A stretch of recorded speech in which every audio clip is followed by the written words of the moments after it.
To be yourself would be a great favor to the world, since everyone else has already been claimed. Be yourself and do the world a favor. God wouldn't have created you if the world didn't need you. Had God desired for me to be someone else, not that I would be here, they would be me. Give up attempting to be someone else. Give up allowing society to dictate what is beautiful. God declares you to be lovely. Have you heard the voice of God speaking in Psalms 139?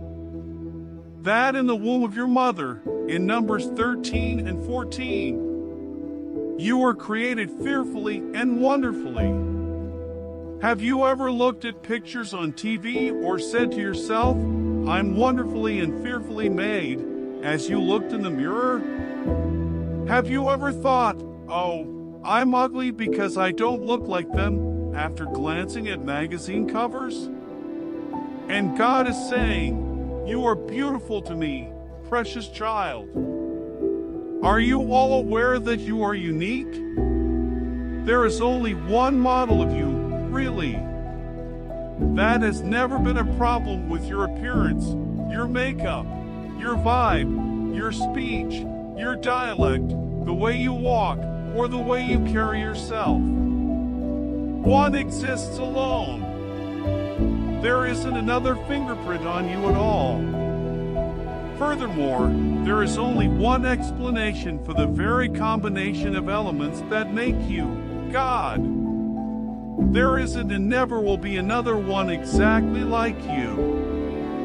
I want you to remember that because we tend to count ourselves out because we might judge ourselves against others. We might contrast our narratives with those of others.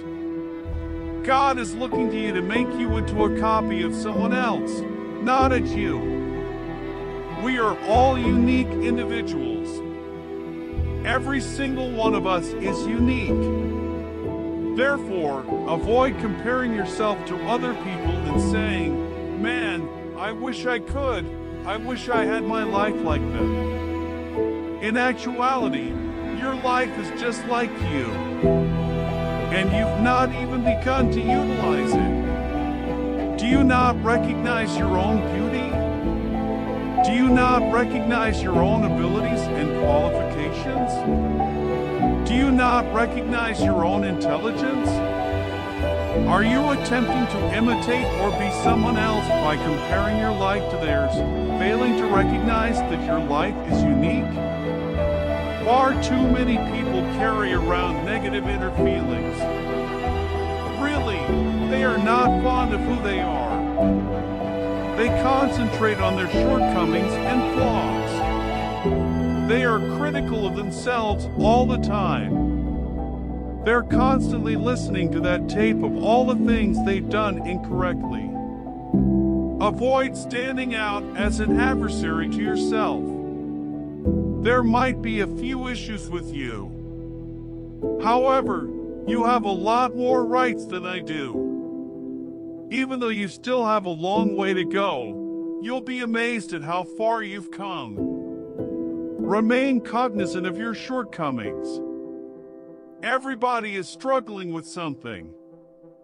You agree with God when you stand up for yourself. Some people have never expressed that they like who they are. My gifts are nice. I enjoy the person I am. I enjoy how I look. I'm content with the person that God created. I want you to be happy with who you are. Though you might not be where you want to be, you are making progress. You are being transformed by God from glory to glory. Commence savoring the splendor you currently possess. You might be weak in certain areas. All of us do. You have no right to face life head-on against yourself. God is stating this now. You are my cherished child, my dear daughter, who makes me very happy. Do your share put on the breastplate first of God's blessing every morning. How recently have you given thanks to God for creating you? Look at this. We're so overwhelmed by the issues within our lives. For what is right, we never give thanks to God. It says, "How will I know it? And your workmanship is marvelous." You were made by God. He does not make garbage. God carefully considered your life's plan when He outlined it. He considered what you would require and the necessary steps to get you there. He bestowed upon you the necessary skill, fortitude, and self-assurance, and you are the ideal size. You're not lacking anything. You weren't taken advantage of. You're good enough, talented enough, intelligent enough, and attractive enough.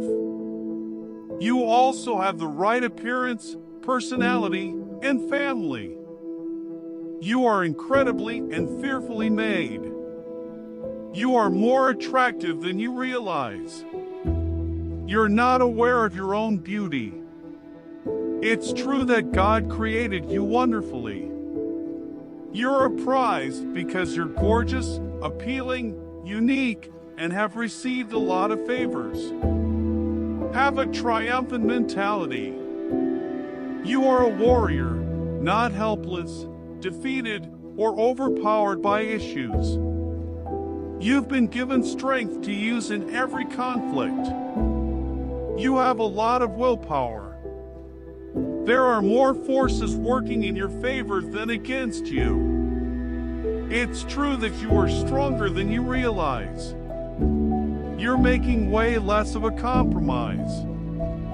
Would you like to know why life is so difficult? Since God gave you strength, you were designed to be strong, so let the world be weak.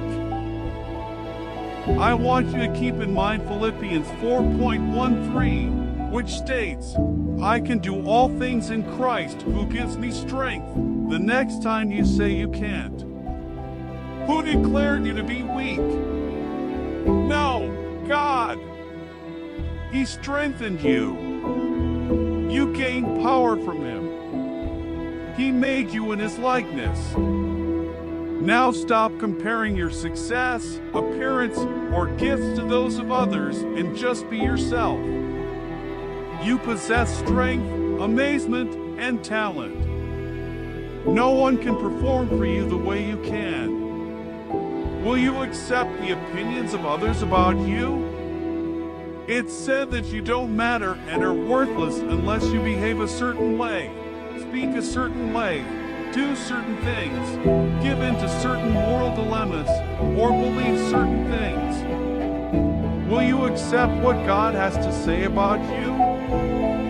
One of those two opinions, or parts of it, won't matter in the end.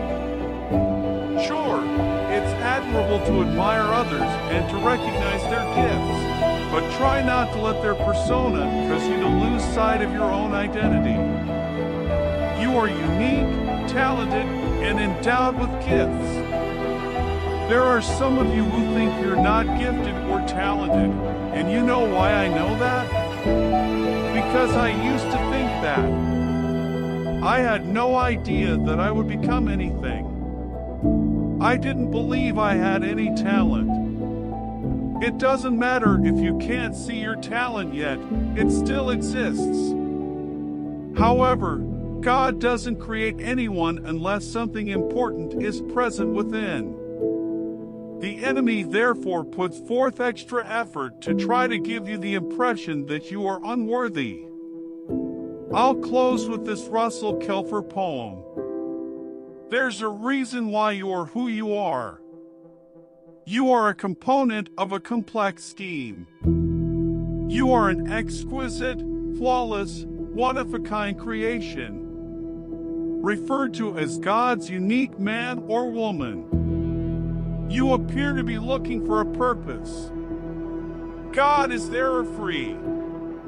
You are exactly what God intended to make when He knitted you together in the womb. Your parents were the ones He selected, and regardless of how you may feel, they were specially made with God's plan in mind and have the master seal on them. Recognize that experiencing trauma was difficult. Wasn't simple. God saw that it really hurt you. However, it was permitted to mold your heart in order for you to resemble Him. There's a reason why you are who you are. It is the Master's rod that has shaped you. Because there is a God, you are the person that you are, my dear.